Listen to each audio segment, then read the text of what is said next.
Muy buenas noches, mi nombre es Laura Milena Arevalo Martínez. Voy a exponer sobre la columna lumbar.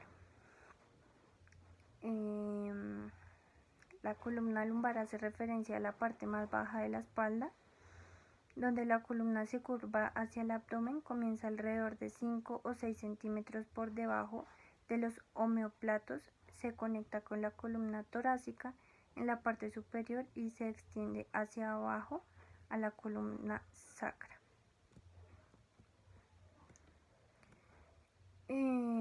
La columna lumbar está creada para soportar energía y flexibilidad, elevación, torsión y flexión.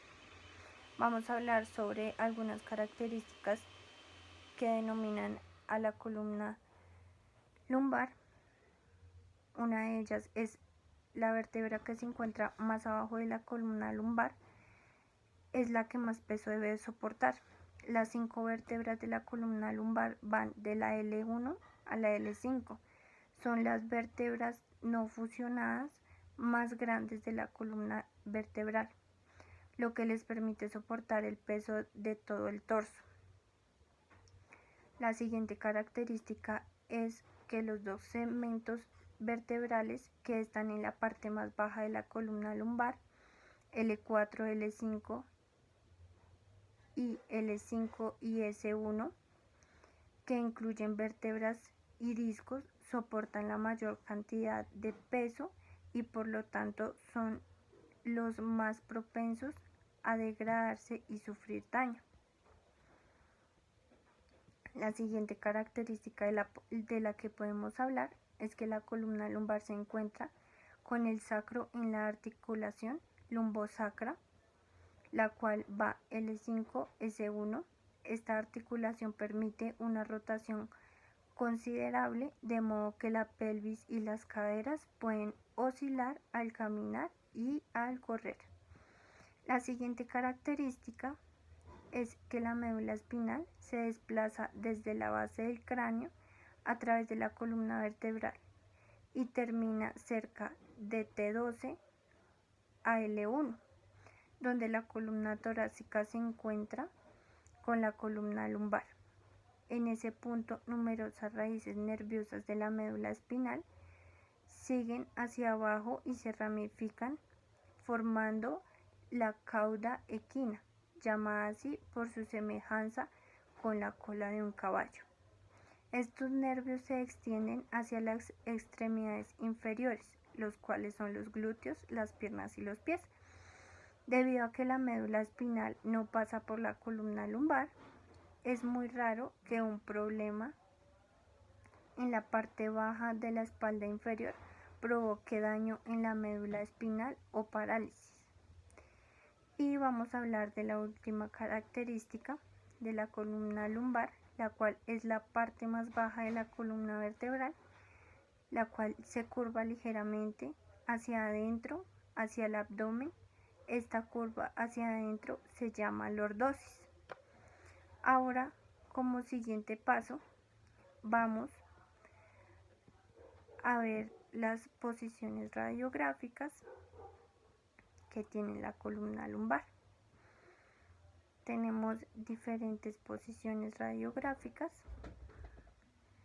las cuales vamos a presentar en este momento.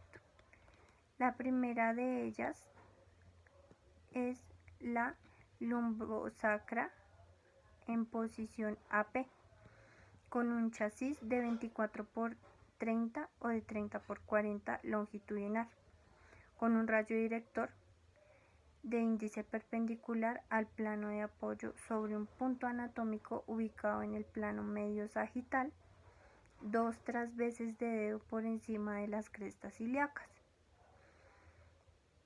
Para esta debe tener un diagnóstico donde deben evaluarse alteraciones en el contorno de las plataformas y los corticales laterales, pérdida de altura normalmente correspondiente al promedio entre las vértebras superior e inferior y signos que traduzcan compromiso del muro posterior en el contexto de una fractura tipo burst, como ensanchamiento interperpendicular o fractura de lámina.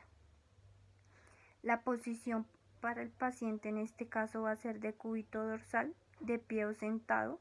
El plano medio sagital del paciente será perpendicular y coincidente con la línea media de la mesa radiográfica. Si el paciente está de cúbito, se le puede pedir que flexione las piernas, apoyando las plantas de los pies sobre la mesa de yacimiento para un mejor apoyo.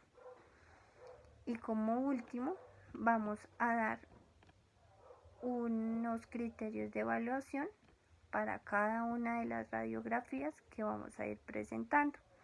En este caso, los criterios de evaluación para la lumbosacra AP van a ser visualizar desde la D12 hasta un tercio inferior del sacro con vista AP.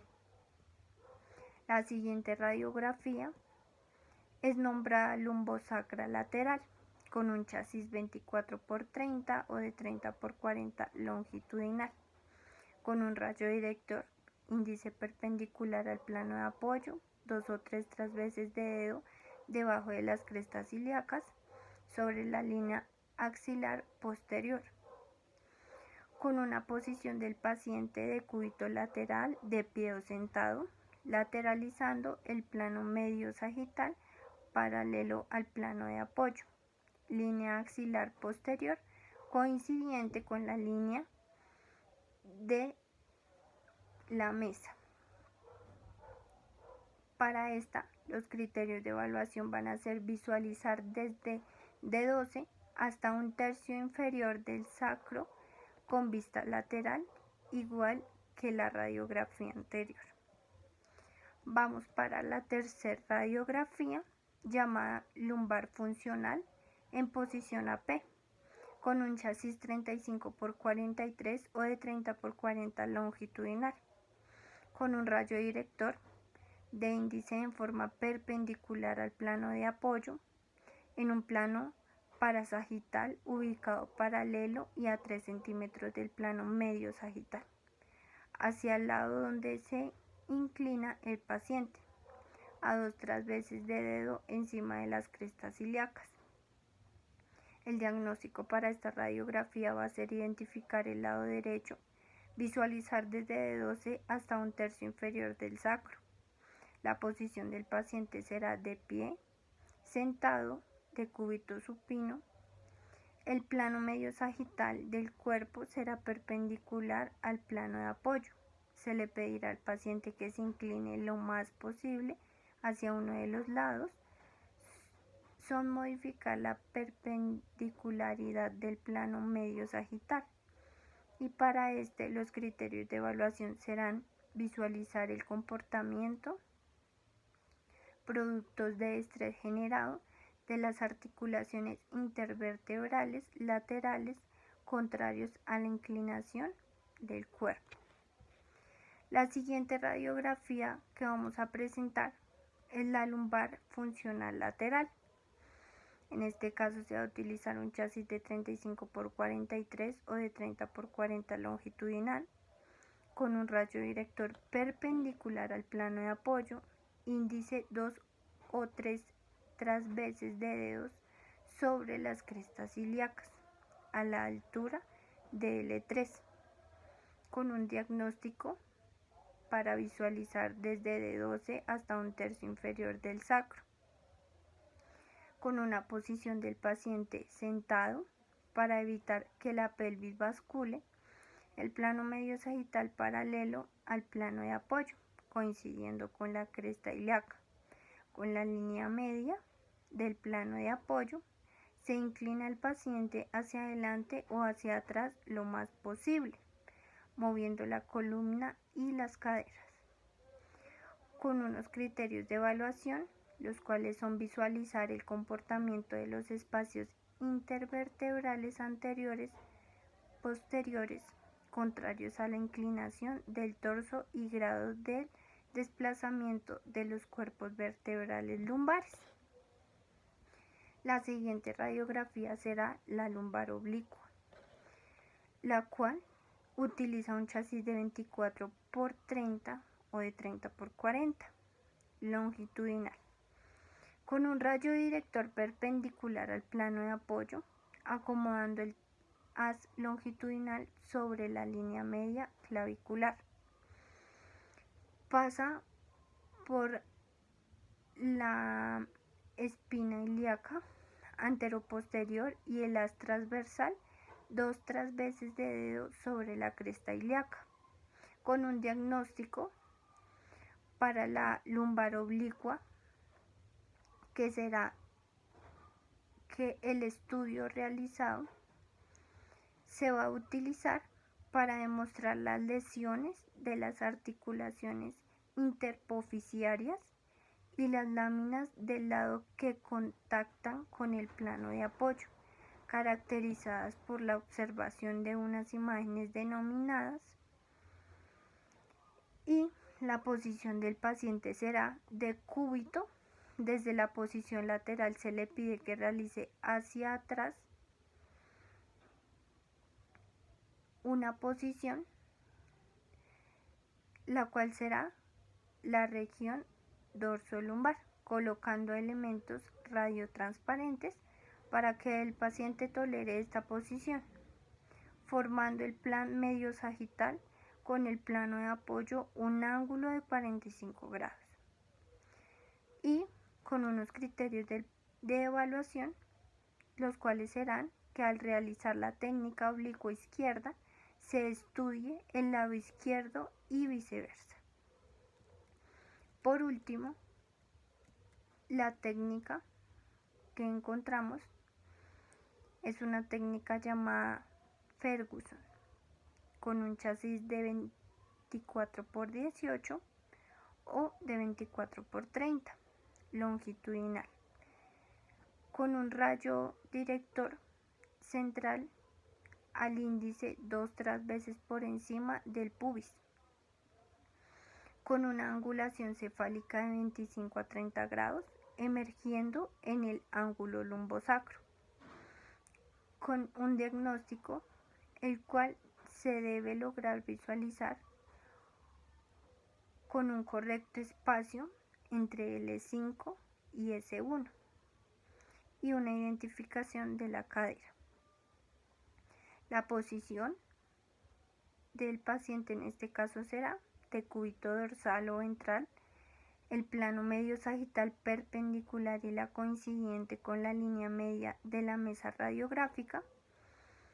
En el decúbito dorsal, las piernas deben estar flexionadas y separadas, similar a la posición ginecológica. Y por último, los criterios de evaluación en este caso serán el espacio intervertebral de la quinta lumbar y la primera sacra de frente se deben lograr visualizar correctamente. Esta es la exposición sobre columna lumbar,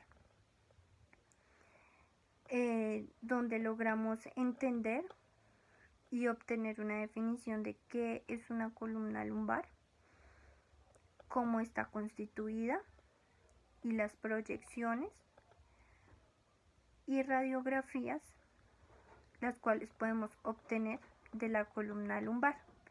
Recordemos que la columna lumbar está constituida por las articulaciones L1, L2, L3, L4 y L5, donde L5 se cruza con S1, que es la articulación sacra. Entonces, recordando esto, terminamos la exposición de columna lumbar. Muchísimas gracias.